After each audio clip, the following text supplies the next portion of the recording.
Sako Media, tunaangazia maisha, tunaandika kesho.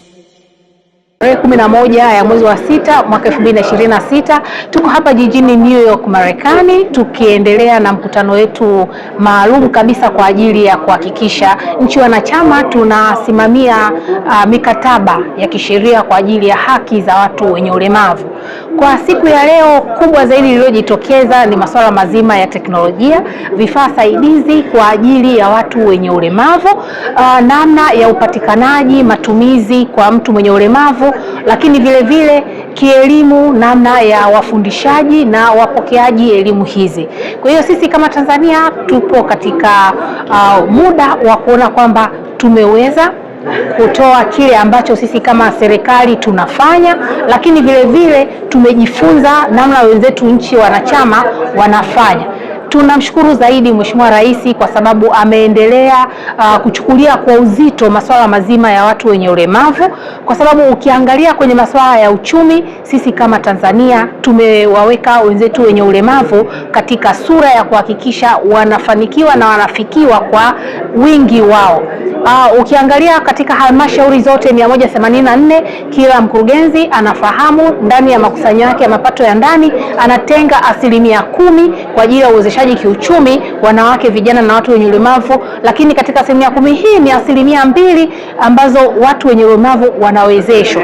Lengo ni kuona kwamba wanapewa wanajumuishwa katika kuona kwamba na wao wanaweza kujitegemeza na waweze kuyamudu mazingira yanayowazunguka. Kwa hiyo kwa uwezeshaji huu watu wenye ulemavu mbalimbali tayari wameshanufaika katika vikundi, lakini hata mtu mmoja mmoja. Lakini katika manunuzi ya umma kiserikali, katika 30% zinazotolewa na wenzetu wa PPRA, tayari katika sheria walizopewa ni 10% katika manunuzi ni kwa ajili ya kundi hili la watu wenye ulemavu.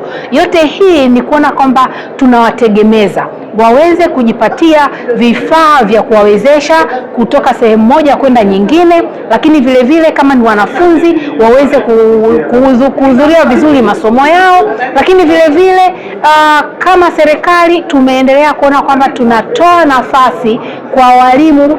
Kwa mfano chuo kile cha pale Patandi Arusha waweze kuendelea kupata ujuzi wa namna ya kuhudumia hawa wenzetu wenye ulemavu.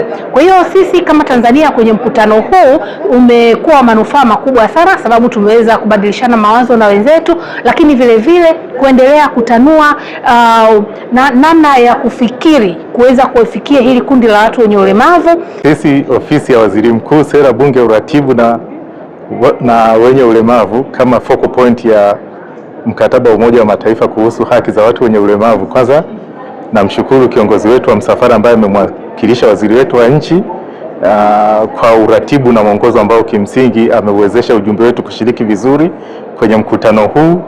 Kwenye mkutano huu kimsingi participation ya nchi yetu imekuwa ni nzuri, tumeshiriki actively kwenye maeneo karibu yote, na kikubwa ambacho tunatoka nacho hapa ni kile ambacho tumejifunza. Cha kwanza tulichojifunza, kwanza mafanikio kama nchi. Mafanikio yetu ni makubwa, ni mengi tuliyoyafanya kwenye eneo hili la kusaidia wenzetu wenye ulemavu kuweza kumudu maisha yao ya kila siku, lakini na kuwa na active participation kwenye shughuli na uchumi wa nchi. Lakini pia tulichojifunza, changamoto zipo, na hizo changamoto si kwa upande wa nchi yetu tu, hata nchi na mataifa makubwa yaliyoendelea changamoto hizo wanakabiliana nazo. Tunachotoka nacho hapa au kuahidi sisi kama ofisi yenye dhamana ya kuratibu utekelezaji wa masuala haya ni kwenda kuyatengenezea yale ambayo tumejifunza mpango kazi, na kuhakikisha sasa mpango kazi huo unatekelezwa na serikali nzima kwa kupitia wizara na taasisi mbalimbali. Tumeshiriki mkutano wa mkataba wa kimataifa ambao umesainiwa na nchi zote duniani kuhusiana na haki za watu wenye ulemavu. Katika mkutano huu, katika masuala muhimu yaliyojadiliwa ni pamoja na haki ya afya, kwa sababu afya ni moja ya haki ya msingi. Kwa hiyo tulichoweza kuonyesha ni namna ambavyo Tanzania tumeweza kuboresha huduma za afya hasa kwa watu wenye ulemavu, na kama tunavyojua watu wengi wenye ulemavu wanapata huduma kwenye ngazi ya msingi. Kwa hiyo sasa hivi karibia kila Mtanzania anaweza kupata huduma ndani ya kilomita 5, 80% ndani ya kilomita 5 wanapata huduma za afya ya msingi wakiwemo watu wenye ulemavu. Lakini kama mmefuatilia miundombinu yetu sasa hivi imewekwa miundombinu ambayo inasaidia watu wenye ulemavu waweze kupata huduma, na tumeonyesha jinsi ambavyo tumefundisha watumishi wetu namna ya kuwasiliana na watu wenye ulemavu, kwa sababu wako watu aina mbalimbali. Lakini vile vile tumeonyesha namna ambavyo sasa hivi ili kuweza kupata vifaa saidizi, MSD ameelekezwa sasa aanze kununua vile vifaa ambavyo atavinunua viwandani kwa bei nafuu, ili watu wenye ulemavu waweze kuvipata kwa bei ambayo ni ya chini na kuwezesha kuweza kupata kuishi maisha ambayo ni bora.